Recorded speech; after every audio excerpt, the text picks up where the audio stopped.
बोलिए शंकर भगवान की जय।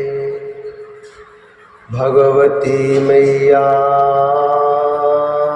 की जय। श्री शिव महापुराण के अंतर्गत रुद्र संहिता जो कि द्वितीय संहिता है और इसके खंड पार्वती खंड जो कि तृतीय खंड है, इसके अध्याय 43वें में आज हम प्रवेश करेंगे और जिसमें वर्णन है मेना द्वारा शिव को देखने के लिए महल की छत पर जाना। मेना द्वारा शिव को देखने के लिए महल की छत पर जाना, नारद द्वारा सबका दर्शन कराना, शिव द्वारा अद्भुत लीला का प्रदर्शन, शिव गणों तथा शिव के भयंकर वेश को देखकर मेना का मूर्छित हुआ।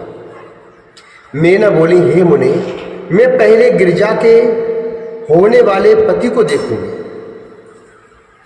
निरीक्षिष्यामि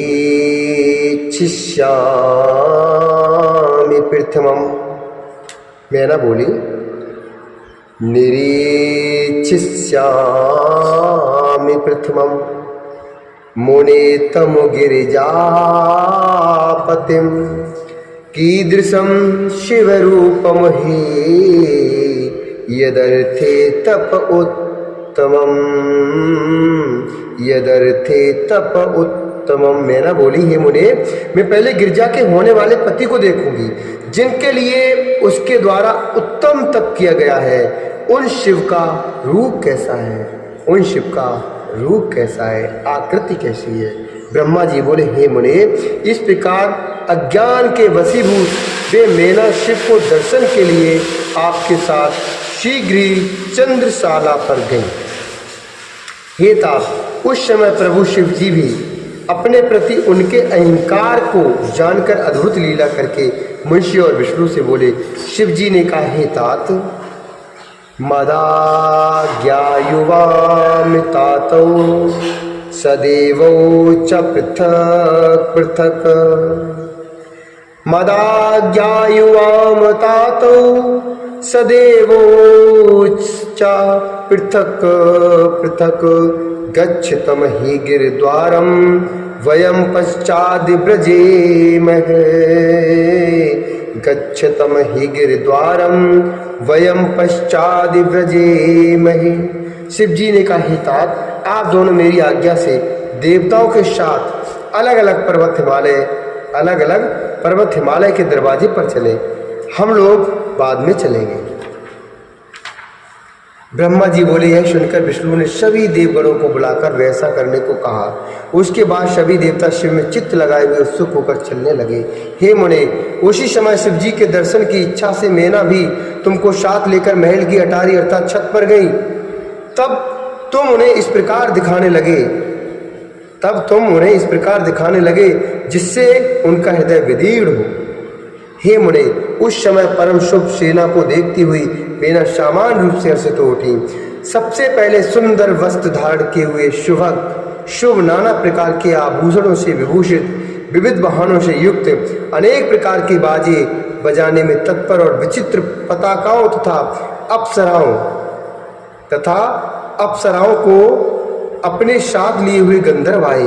उस समय मेना गंधर्वपति परम प्रभु वसु को देखकर अत्यंत प्रसन्न हुई और उन्होंने पूछा, क्या ये ही शिव जी हैं?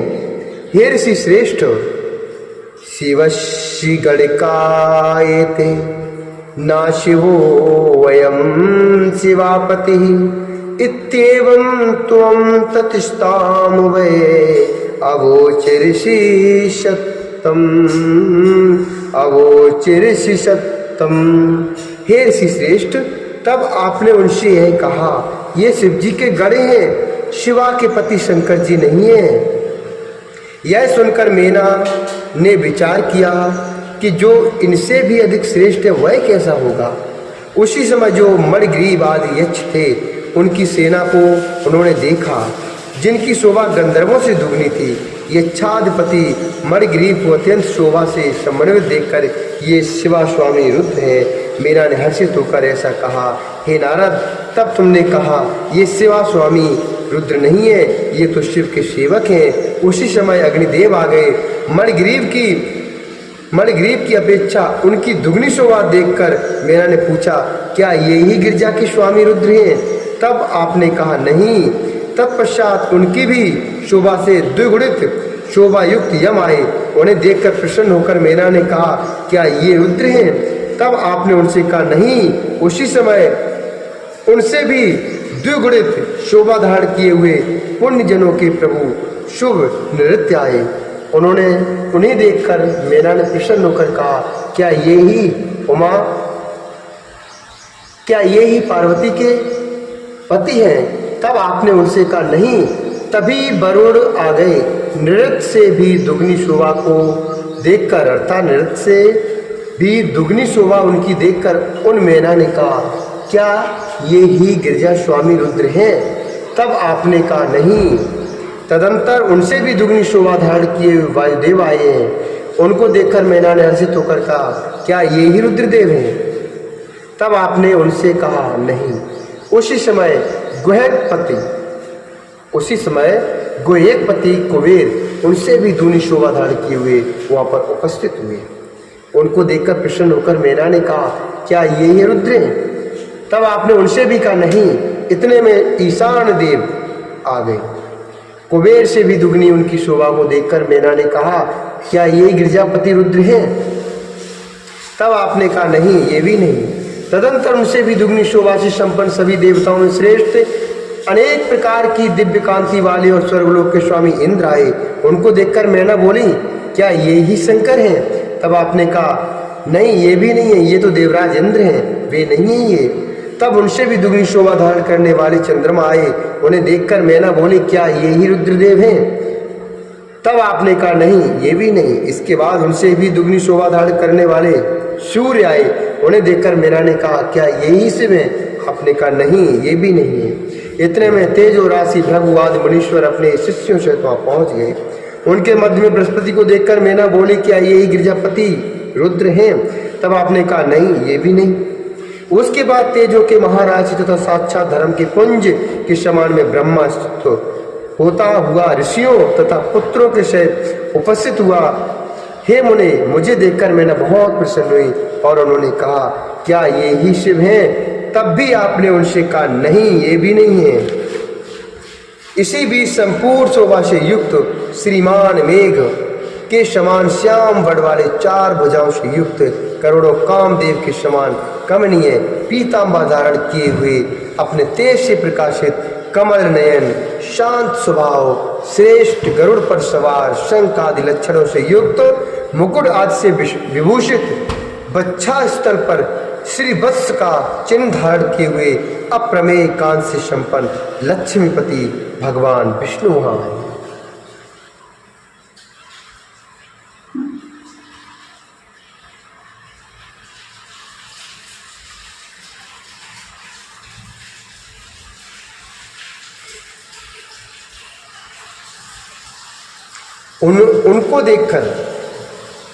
उनको देखकर उनके नेत्र चकित हो गए और उन्होंने हर्ष से भरकर कहा, क्या ये ही साक्षात गिरजापति शिव हैं? इसमें संदेह नहीं है। तब मेनका का वचन सुनकर परम कौतुकी आपने कहा, वे शिवपति नहीं है, अपितु ये केशव विष्णु हैं। ये शंकर जी के समस्त कार्यों के अधिकारी तथा उनके प्रिय हैं। उन पार्वती पति शिव को इनसे भी अधिक श्रेष्ठ समझना चाहिए। हे मैंने उनकी शोभा का वर्णन मैं नहीं कर सकता। वे ही समस्त ब्रह्मांडों के अधिपति सर्वेश्वर तथा स्वराट हैं। ब्रह्मा जी बोले, नारद के इस प्रकार वचन को सुनकर मीरा ने उसको पार्वती को महाधनवती भाग्यवती तीनों कुलों पितृकुल मातृकुल तथा पति कुल को सुख देने वाली तथा कल्याणकारी समझा। उसके बाद प्रीतियुक्त चित्त से प्रसन्न मुख वाली मीरा बार बार अपने भाग की बड़ाई करती हुई कहने लगी। मीरा बोली, पार्वती के जन्म से इस समय में सर्वथा धन्य हो गई। धन्याहं सर्वथा जाता पार्वत्या जन्मनाधुना धन्यो गिरीश्वरोऽप्यद्ध सर्वमुधन्यतम मम, सर्वमुधन्यतम मम। मैना बोली, पार्वती के जन्म से इस समय में सर्वथा धन्य हो गई, गिरीश्वर भी आज धन्य हो गए, मेरा सब कुछ धन्य हो गया। उत्तम प्रभा से युक्त जिन जिन देवताओं एवं देवात्पतियों को मैंने देखा, इन सब के जो स्वामी हैं वे ही इसके पति होंगे। उसके भाग का क्या वर्णन किया जाए। उसके द्वारा भगवान शिव को पति रूप में प्राप्त करने के कारण 100 वर्षों में भी पार्वती के सौभाग्य का वर्णन नहीं किया जा सकता। ब्रह्मा जी बोले, प्रेम से भरपूर चित्त वाली मैना जब इस प्रकार कह रही थी, उसी समय सब कुछ करने में सर्वथा समर्थ प्रभु रुद्र अद्भुत वेश धारण किए हुए आ गए।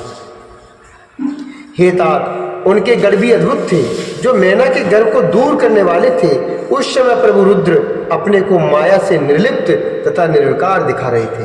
हे नारद, हे मुने, उस समय उनको आया देखकर परम प्रेम से आप शिवा के पति शंकर को दिखाते हुए मैना से कहने लगे। नारद जी बोले, हे सुंदरी, आप देखिए, ये ही वे साक्षात शंकर हैं जिनके निमित्त वन में पार्वती ने कठिन तप किया था। ब्रह्मा जी बोले, नारद के वचन को सुनकर मैना हर्षित होकर अद्भुत आकृति वाले अद्भुत गणों से युक्त तथा आश्चर्यजनक प्रभु शिव जी को देखने लगे। उसी समय भूत प्रेत आदि से युक्त तथा नाना प्रकार के गणों से समन्वित अत्यंत अद्भुत रुद्र सेना आ पहुंची। उनमें कोई आंधी के समान रूप धारण किए हुए थे, कोई पताका के समान मरमर शब्द कर रहे थे, कोई वक्रतुंड थे तथा कोई विकृत रूप वाले, कोई विकराल थे, कोई बड़ी दाढ़ी मूछ वाले थे, कोई लंगड़े थे, कोई अंधे थे, कोई हाथ में दंड पास तथा कोई मुद्गर धारण किए हुए थे, कोई वृद्ध वाहन पर सवार थे, कोई श्रृंगी नाद कर रहे थे, कोई डमरू बजा रहे थे, कोई गोमुख बजा रहे थे, तो कोई मुख रहित थे, कोई विकट मुख वाले थे, कोई गढ़ बहुत मुख वाले थे, तो कोई हाथ से रहित थे जिनके हाथ ही नहीं थे, कोई विकृत हाथ वाले थे, कोई गढ़ बहुत हाथों वाले थे जिनके असंख्य हाथ थे, कोई नेत्रहीन, कोई बहुत नेत्र वाले, कोई बिना सिर के, कोई विकृत सिर वाले, कोई कर्णहीन तथा कोई बहुत कान वाले थे। सभी गण नाना प्रकार के वेश धारण किए हुए थे। इसी प्रकार और भी विकृति आकार वाले अनेक प्रबल गण थे। हे तात, वे असंख्य बड़े वीर और भयंकर थे। उसके बाद हे मुने, आपने मैना को रुद्र गणों को अंगुली से दिखाते हुए कहा, हे वरानने, आप इन शंकर के गणों को और शंकर को भी देखिए। हे मुने, भूत प्रेत आदि शंख गणों को देखकर वे मैना तत्क्षण भय से अत्यंत व्याकुल हो गई। उन गणों के मध्य निर्गुण परम गुणी वृषभ पर सवार 5 मुख तथा 3 नेत्र वाले शिव, विभूति से विभूषित जटा जूट से युक्त, मस्तक में चंद्रकला से शोभित, 10 भुजाओं से युक्त, कपाल धारण किए, व्याघ्र चर्म का उत्तरीय धारण किए हुए, हाथ में श्रेष्ठ पिनाक धारण किए हुए, शूल से युक्त, विरूप नेत्र वाले, विकृति आकार वाले, व्याकुल तथा गज चर्म ओढ़े हुए शिव को देखकर पार्वती की माता भयभीत हो उठी। उसके अनंतर आश्चर्यचकित कांपती हुई व्याकुल तथा भ्रमित बुद्धि वाली उन मैना को अंगुली के संकेत से शिव जी की ओर दिखाते हुए आपने कहा, ये ही शिव है। आपके उस वचन को सुनते ही वे सती मैना दुखित होकर वायु के झोंके से गिरी हुई लता के समान शीघ्र पृथ्वी पर गिर पड़े। इस विकृति रूप को देखकर दुराग्रह में फंसकर मैं ठगी गई, ऐसा कहकर वे मैना क्षण मात्र में मूर्छित हो गई। उसके बाद सखियों के द्वारा अनेक प्रकार के प्रत्यनों से उपचार करने पर हिमालय प्रिय मैना को धीरे धीरे चैतन्य प्राप्त हुआ। इस श्री शिव महापुराणे द्वितीयाम रुद्र शैतायाम तृतीय पार्वती खंडे शिव अद्भुत लीला वर्णनम नाम 43वां इस प्रकार से शिव महापुराण के अंतर्गत द्वितीय रुद्र शैता के तृतीय पार्वती खंड में शिव की अद्भुत लीला का वर्णन नामक 43वां अध्याय पूर्ण हुआ। बोले शंकर भगवान की जय, भगवती मैया की जय।